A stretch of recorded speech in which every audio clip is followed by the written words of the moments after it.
UHD quality video streaming, internet like a boss. SLT Mobitel Fiber.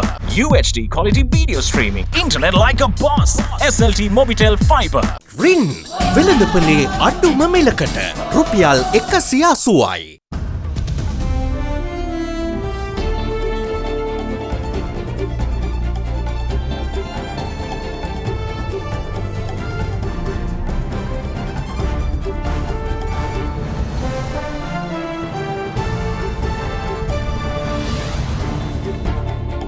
Tonight, caution above all else. People urged not to take fever lightly as multiple viruses are in circulation. Back on track, the T-Board hopes to regain a foothold in lost markets. We want to go up to 1.5 billion US dollar and beyond. Garbage-eating pachyderms. Is recycling failures at the heart of elephant deaths? Just an open bag, they all pass with a feces. Suspicious circumstances. 3 prison officers interdicted over an inmate's death. All that and much more coming up on First at 9. This Sunday, the 23rd of January 2022. Nelly, මතකෙන් ගිලිහුණු black shiny කෙස් කලඹක රහස sunsilk black shine සමගින්. From AdaDerana, this is AdaDerana First at 9. Live from Studio 24 in Colombo. Good evening, welcome to First at 9. I'm Dham Kekanai. Now then, Sri Lanka T-Board is aiming to regain lost markets as it hopes to achieve $1.5 billion in Ceylon tea exports or beyond this year.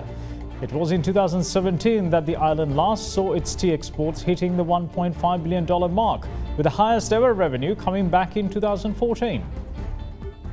2021 was a remarkable year for the Sri Lanka exports sector, as some of the major exports marked milestones in terms of revenue. Likewise, the Ceylon tea, the world's finest, also recorded some growth in its export performance. In 2021, the tea exports earned a foreign revenue of $1.324 billion US dollars, which is an 84 million jump from the $1.24 billion US dollars from the year 2020, showing signs of recovery from the pandemic. FOB price at the custom level also has gone up to 916 rupees per kilo compared to 867 rupees per kilo during the year 2020, which was 823 rupees only in the year 2019. Consequently, the overall auction sale income also has gone up. From 2020, it was 169 billion rupees. That had gone up to 182 billion rupees. Major markets of Ceylon tea during the year 2021 was Iraq, Turkey and Russia. According to Export Development Board data, $136.78 million US dollars of the tea export revenue came from Iraq, while $128.95 million and $114.85 million came from Turkey and Russia respectively. Meanwhile, the tea production in 2021 had also gone up in comparison to 2020. The output in 2021 was 299,338,000 kilograms, up by over 20 million kilograms from the 278,850,000 kilograms recorded in 2020. Surprisingly, this increment came in a backdrop where confusion over the use of chemical fertilizer prevailed in Sri Lanka. During that time, experts cried that the chemical fertilizer ban, which was in effect for some time, will result in a drop in yield. However, the chairman of the Sri Lanka Tea Board doesn't see the use of chemical fertilizer as a sole reason for a boost in production. You need 6 major nutrients. One is the carbon, the hydrogen, oxygen, and then the NPK, nitrogen, phosphorus and potassium. Last year had been a fairly good weather conditions prevailed from January up to October. So that could have contributed to the production increase from last year to this year. Though last year's tea production is better than 2020, there are other underlying issues. During the period between 2000 and 2013, the annual tea output somewhat remained between 295 million kilograms and 340 million kilograms. From 2014 onwards, the annual production has gradually declined. By 2019, it had dipped to 300 million kilograms. This, in the view of the Tea Board chairman, is due to 3 reasons. One is climate change phenomena rising from the global warming. Number two, there had not been any improvements in the replanting of tea to replace very old teas. Some of the tea estates are having about over 100-year-old tea bushes. Number three is there had been excessive fertilizer application at least for the last 10 to 15 years. So it's obvious that when you apply chemical or fertilizer, there's a boost. But we have seen the time series, there has been a gradual decline. So that is where this soil fertility management strategies come into play. So in that context only, this balanced nutrient management strategies have to be adopted, in the sense that chemical fertilizer is also needed at the right combination of other things. Ceylon tea is world renowned for its unique taste and quality. In 2020, Ceylon tea accounted for 10% of global tea exports. It is very well articulated that Sri Lanka should tap into high-value markets by eminent persons. The tea board shares the same view. Ceylon tea marketing strategy is not going for mass market because our cost of production is high. Not that we should be able to reduce the cost, but as a marketing strategy, we have to go by what is known as differentiated niche marketing strategy. To a certain extent, the Ceylon tea has that image because we have to increase the awareness. Emerging tea drinkers who prioritize the authenticity of the product and the health aspects, and the rising from that, you get a premium quality tea. We are promoting other markets like supermarket malls in Ukraine, Russia, Japan, based on these three pillars: authenticity and the wellness factor and the premium. Though it will take some years to address certain issues in tea production, the Ceylon tea industry is striving to hit the export revenue numbers which it hit in 2014 and 2017. We want to go up to $1.5 billion and beyond. For the last 10 years, there had been decline in market share in some of the markets, and we have lost markets we have to try to regain, like UK. This has to be at a very niche market, the high end, and Egypt and Pakistan also huge markets, but we have lost because of Kenyan and Indian CTCTs. Now, shifting our focus towards the pandemic situation, people are urged by the authorities not to make symptoms or take symptoms of fever lightly, as they say that there are several viruses currently in circulation. In this backdrop, they say that the senior population will be served best if they complete the vaccination program. Meanwhile, the latest study conducted by the University of Sri Jayawardhanapura suggests that Omicron has in fact overpowered the Delta variant in the island. The Omicron variant has been identified in almost every country across the world and is slowly taking over from the Delta variant. Health experts in Sri Lanka says this will be an inevitability here in the island as well. Earlier on the 15th, one of Sri Lanka's leading immunologists, Dr. Chandima Jivandara, confirmed that the Omicron variant is already on the way to become the dominant variant. And the latest report compiled by the Allergy Immunology and Cell Biology Unit of the University of Sri Jayawardhanapura reaffirms this statement. According to the unit, from 78 samples collected from the community, 75 had tested positive for Omicron. The remaining 3 samples had returned positive results for Delta. Dr. Jivandara said that the 75 Omicron samples consisted of the variant sublineages BA1 and BA2. According to the University of Sri Jayawardhanapura, 8% of the sequences of Sri Lanka are BA2, which has been named as a variant under investigation by the UK Health Security Agency. The Omicron sublineage BA2 has been listed as a variant under investigation in the United Kingdom because it contains 28 unique and additional mutations to the original strand of the Omicron BA1. It is thus believed to be able to better evade vaccine immunity. The Immunology and Allergy Unit of the Sri Jayawardhanapura University stated that the BA1 variant was found from Colombo, Avissawella, Boralasgama, Homagama, Katagoda, Kosgama, Madapata, Paduka, Parakudawa, and Vallampitiya. The BA2 variant, on the other hand, was detected from Avissawella, Badulla, Colombo, Gaul, Kolonava, Mount Lavinia, Nogegoda, and from an Indian traveller. Meanwhile, State Minister of Production, Supply and Regulation of Pharmaceuticals, Professor Chandajaya Sumana, warned that people mustn't take symptoms such as fever lightly, since there are several viruses, including COVID, in circulation at present. Covid රෝගය ඒ වගේම තවත් එහා සමාන virus රෝගයක් සහ dengue රෝගය කියන තුනම ශ්‍රී ලංකාවේ පළාත් ගණනාවකම පැතිරෙනවා. වෛද්‍යවරුන්ට එම තත්ත්වය හඳුනා ගැනීමේදී යම් අපහසුතාවක් තියෙනවා. විශේෂයෙන්ම රෝගීන් පැමිණෙනකොට ප්‍රමාද වෙලා එන්නේ කියන කාරණේ උන් පෙන්වලා දුන්නා. මේ දිනවල උණ තත්ත්වය නොසලකා හරින්න එපා. මේ වෙනකොට ලක්ෂ 50කට ආසන්න ප්‍රමාණයක් බූස්ටර් එන්නත ලබාගෙන තියෙනවා. නැගීගෙන එන කොවිඩ් රැල්ලෙන් වැළකෙන්න තියෙන හොඳම ක්‍රමය තමයි බූස්ටර් එන්නත කඩිනමින් ලබා ගැනීම. තාමත් සැලකිය යුතු පිරිසක් ඉන්නවා. පළවෙනි මාත්‍රාව අරගෙන දෙවෙනි මාත්‍රාව ගන්නෙත් නැතුව ඒකත් මගේ අරපු කණ්ඩායමකුත් තියෙනවා. ඉතින් ඔවුන් සමාජයටත් කරන්නේ වැරද්දක්, Tamanටත් කරගන්නේ වැරද්දක්. ඒ ගැන විශේෂ අවධානය යොමු කරන්න කියලා මම ඉල්ලීමක් කරනවා.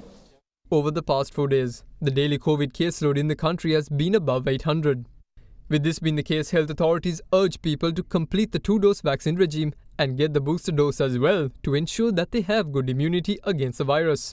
This is especially applicable to people over the age of 65 who are identified as a vulnerable group. A study conducted by the Centers for Disease Control and Prevention in the United States says that adults over 65 and older who got the booster were 50% less likely to be hospitalized compared to unvaccinated people of an advanced age. Now, Governor of the Central Bank, Ajit Nimad Cabral, says that the country's exposure to international sovereign bonds will be reduced gradually. Addressing a webinar recently, the Governor said that swaps and non-debt instruments will be used to reduce the ISB exposure. The government has taken a conscious decision that our exposure to the international sovereign bonds would be reduced gradually. In fact, now it has reduced to $12.5 billion from the $15 billion that was there by the end of 2019. And we would gradually reduce that with swaps in the short term and with non-debt inflows like monetization of certain assets in the longer term, and a lot of transactions being now discussed as well. And we would find that as time goes on, there would have been a gradual reduction of the ISPs, and then we would have a greater ability to absorb the interest as well as the repayment of those debts into an economy that is growing even more in time to come. Basically, the strategy would be a kind of a restructuring.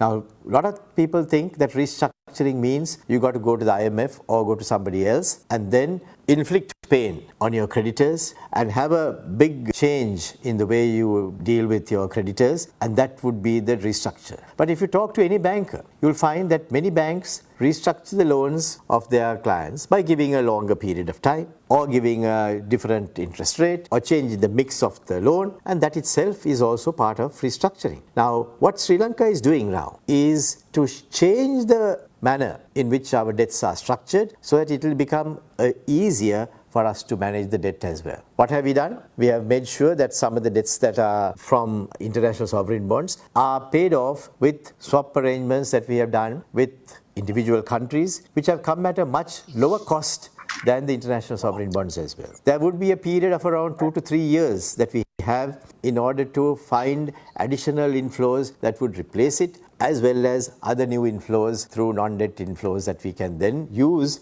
in order to retire the swaps. So it's a type of arrangement where we are moving forward with proper plan, and that plan is the plan that we have already announced on the 1st of October as the roadmap of the central bank from 1st of October to 31st of March. I think we all would be the first to acknowledge that there is a tension, that there is a challenge, particularly because of the global conditions that have put a lot of people into that situation. We do see prices of commodities rising tremendously. The US is experiencing its highest inflation in 40 years. Australia is having shortages as well as experiencing high inflation. Europe is having high inflation, sometimes the highest in 30 years. So we are no different. Now, President Gotabaya Rajapaksa has decided to provide government assistance in cultivating green gram as an interseasonal crop. Further, lands unsuitable for paddy too will be used for the purpose. The President's Media Division said today that the head of state reached this decision after considering the information received during a recent inspection visit to the Department of Agrarian Development. The President has instructed the Ministry of Agriculture to provide farmers with financial assistance to obtain the necessary seeds to cultivate green gram as an additional crop in the interseason in lands which cannot be used for paddy during the Yalla season owing to insufficient irrigation facilities.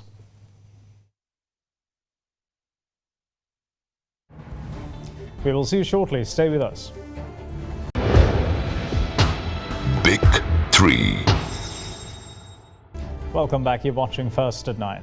Now then, elephants don't die just by ingesting plastic items, but they do if they ingest food infested with bacteria. This is the view of an expert who spoke to AdaDerana English News in the backdrop of severe international media backlash over the recent elephant deaths in Ampara after they fed at a garbage dump. Elephants feeding at garbage dumps are a common sight in Sri Lanka.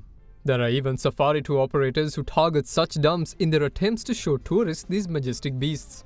Over the last couple of weeks, however, elephants feeding at such waste sites in Sri Lanka made headline news. But it wasn't in Sri Lanka. There was outcry in international media over 2 elephants dying in Ampara as a result of plastic consumption. Given the frequency with such events happening in the island, maybe the local media is desensitized to the fate of Sri Lanka's dwindling elephant population. Decades of poor planning and habitat encroachment has driven these wild animals towards such behavior. Elephants are naturally fond of salt and sugar flavors, so it's no surprise that they take to garbage dumps. But it's killing them.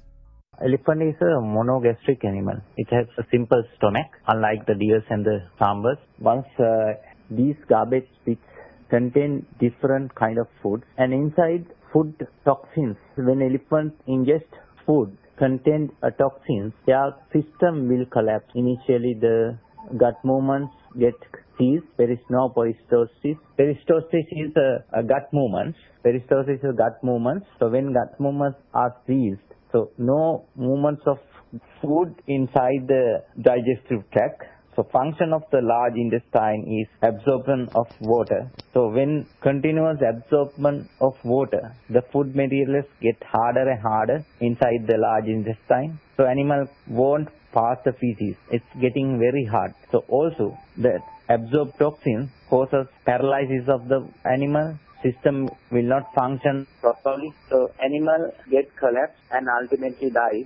However, veterinarian and director of the wildlife health at the Department of Wildlife Conservation, Dr. Tharaka Prasad, explains that simply ingesting plastics doesn't kill the elephants. It won't happen every elephant. It will happen when he eats the toxin-contained polythene. When we throw food inside the polythene, with the knots initially, all bacteria go up. The environment becomes anaerobic. These anaerobic bacteria tend to grow. When anaerobic bacteria are growing, they secrete toxins. So these toxins very harmful for the elephant. Just an open bag, they all passes with the feces. With attention on elephants feeding on garbage very high at present, there were insistencies that the authorities' designs to dig trenches around the parameter of garbage dumps will not work. The detractors of the plan are of the view that elephants are far too smart for that. But when Director General of the DWC Chandana Surya Bandara spoke to AdaDerana English News, he was confident that it will work. Trench is a management strategy and a tool that we, even though we have not practiced extensively in the other countries, they have tried the trenches for several other objectives, preventing the encroachments and preventing the elephants going away from the forested areas, putting those trenches. We started putting up physical barriers around the dump yards because several locations in Ampara district we have started putting up trenches, and the other thing is we have gone for some awareness programs. Rajiv Sabha and the local authorities and the other authorities have been made aware. With the support of the relevant ministries, we are going to reduce the number of dump yards, starting from 53 odd dump yards in the vicinity of forested areas. We have now come to 18 odd. Moving on with other local stories. 3 prison officers, including a jailer, have been interdicted pertaining to the recent death of an inmate at the Kadrugas Ara open prison camp. 49-year-old had been sentenced to 4 years rigorous imprisonment in March last year over the theft of 10,000 rupees and was later transferred from Mathura prison to the Kadrugas Ara open prison camp. Prison authorities had claimed that the inmate had escaped and was captured by a group of villagers who had assaulted him and that he succumbed to injuries. However, the daughter of the deceased claims that her father was beaten to death by the prison officers. Prison spokesperson Chandana Ekanayaka, however, said that the inmate in question had escaped from the open prison camp while engaged in agricultural activities, and he had passed away after being hospitalized by prison officers. He said that an investigation into the allegations made by the inmate's daughter at a media briefing is being conducted. He said that after her statement was recorded today, 3 prison officers, including a jailer, a sergeant and a guard, have been interdicted to prevent any interference with the probe.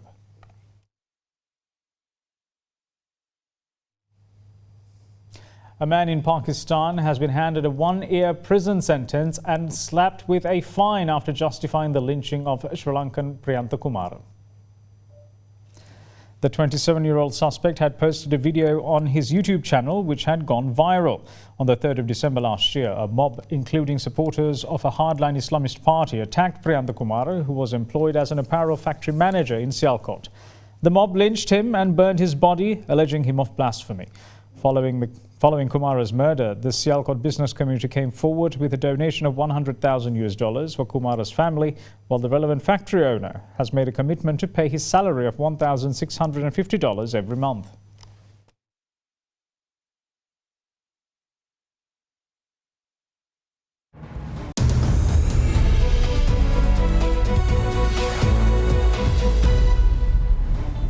Welcome back. This is First at 9. Now, a leading German importer of Sri Lankan fruits and tea is urging Sri Lankan agri-product exporters to practice effective and superior packaging if they are to successfully capture the markets in Europe. Jan-Paul Becker, co-founder of a social business engaged in food and beverages based on fair trade principles, suggests that in addition to good packaging, agri-products include a QR code incorporating extensive details such as the farmer who grew products. By conveying this personal story, he says that customers in advanced markets such as Germany and Europe will develop an affinity with the products. Speaking at a forum organised by the Sri Lanka Export Development Board on packaging and value addition strategies to enhance Sri Lanka's agri-product exports to Germany recently, Becker notes that developing a unique, sustainable brand, changing with the evolving market trends and approaching the correct customer base are critical to achieve success in the international marketplace. He observes that Sri Lankan exporters have not even come close to where they could be given the enormous size of the German market.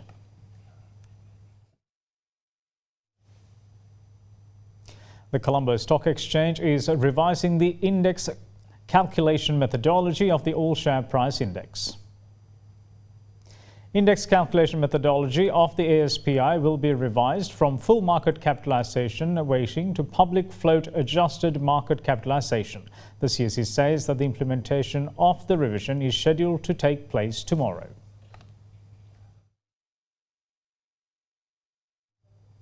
Now then, market analysts expect volatility at the Colombo Stock Exchange in the week starting from tomorrow. The all-share price index ended 0.08% higher last Friday at 13,371.61, while the S&P SL 20 posted a marginal gain of 0.19% to close at 4,604.99 points. Now with that, here's Dimantha Matthew with what we can expect at the market in the coming week. We feel that the market will have a bit of volatility because there will be further time required for companies to release their results, and with it the market is likely to start and move towards the positive territory. However, next week, it being the month end also, there will be a bit of a slowness in the market at the start, but with the Friday's market managing to close in the positive territory, we feel that there will be some sort of stronger investor confidence for the market to move into the green territory. However, overall we are likely to see a volatility in the market as most investors continue to hold their counters, and with it activity levels are likely to be slightly slower than usual. So overall we are likely to see 4 to 5 billion level of activity, and retail activity might be onto the slightly slower side. However, if we see more and more results being released, especially in the favorite counters of investors, then there is likely to be more activity in the upcoming week. And that's it from all of us here at First at 9. Thanks for watching. Bye-bye.